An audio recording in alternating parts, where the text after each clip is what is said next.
Bapak, Ibu, Saudara-saudara yang Tuhan Yesus kasihi, selamat pagi, salam jumpa dalam renungan harian. Pada hari ini, sebelum kita memulai aktivitas, mari kita berdoa.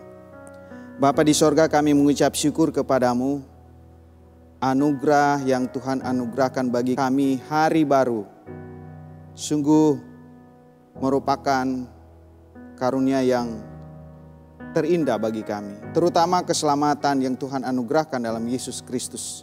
Sebelum kami mulai aktivitas, bimbing kami dengan kuasa Roh-Mu yang kudus untuk memahami firman-Mu.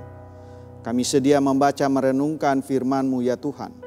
Dalam nama Yesus Kristus firman yang hidup kami berdoa. Amin.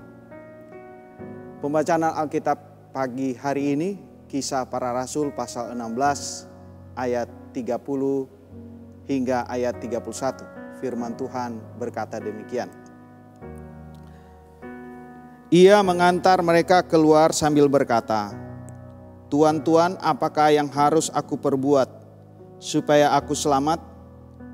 Jawab mereka, "Percayalah kepada Tuhan Yesus Kristus dan engkau akan selamat, engkau dan seisi rumahmu."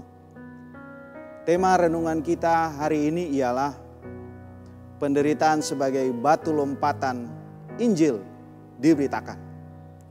Saudara-saudara yang Tuhan Yesus kasihi, puji syukur kepada Tuhan, hari ini kita ketahui bahwa pemberitaan Injil terbangun dari sebuah proses yang ternyata tidak mudah. Tidak dibangun atas kemudahan-kemudahan. Mentang-mentang Yesus yang kita beritakan adalah anak raja, Dia mengaruniakan fasilitas yang mempermudah pemberitaan Injil. Justru Yesus sendiri menderita di atas kayu salib untuk saya dan saudara-saudara, sehingga kita semua mengalami keselamatan. Demikian juga para rasul dalam memberitakan Injil. Mereka mengalami penderitaan yang luar biasa beratnya. Rasul Paulus di Filipi diperhadapkan dengan penderitaan karena berita Injil. Penderitaan mereka berawal dari seorang hamba perempuan yang mempunyai roh tenung. Dengan tenungan-tenungannya, tuan-tuannya memperoleh penghasilan yang besar.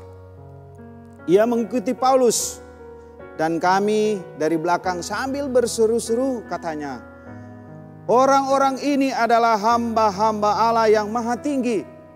Mereka memberitakan kepadamu jalan kepada keselamatan."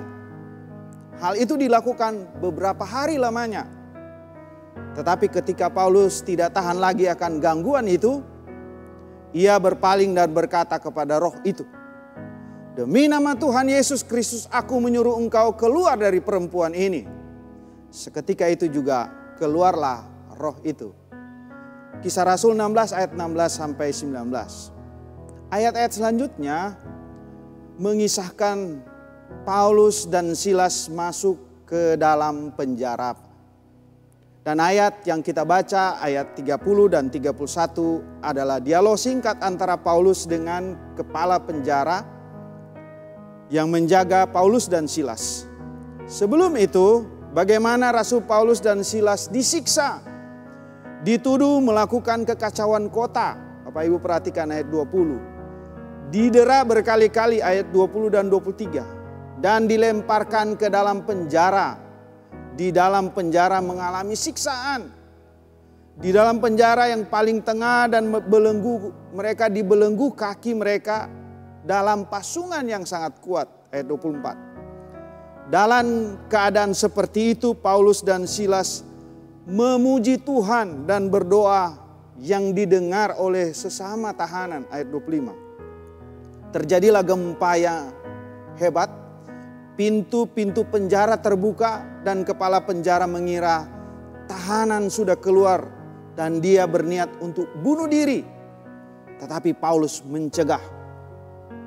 Respon kepala penjara mendekati Paulus dan Silas dengan tersungkur di hadapan mereka. Pertanyaan kepala penjara itu, "Tuan, Tuan, apakah yang harus aku perbuat supaya aku selamat?" Jawab Paulus dan Silas, Percayalah kepada Tuhan Yesus Kristus dan engkau akan selamat. Engkau dan seisi rumahmu. Injil sampai kepada mereka dalam ayat 33 menyebutkan pada jam itu juga kepala penjara itu membawa Rasul Paulus dan Silas dan membasuh bilur mereka. Seketika itu juga ia dan keluarganya memberi diri dibaptis. Saudara-saudara jemaat yang dikasihi Tuhan, tantangan atau penderitaan menjadi batu lompatan untuk memberitakan Injil dan memotivasi kita untuk terus memberitakan Injil. Pertama, saudara-saudara, ketaatan kepada tugas pemberitaan Injil jangan kendor dengan penderitaan. Kedua, penderitaan dapat dipakai Tuhan untuk menunjukkan kuasanya bagi dunia sekitar. Lalu yang ketiga, siapapun yang percaya kepada Tuhan dari hasil pemberitaan Injil, yakinlah bahwa mereka yang percaya kepada Yesus itu karena anugerahnya, bukan karena manusia. Manusia hanyalah alat Tuhan untuk orang lain percaya kepada Tuhan Yesus Kristus.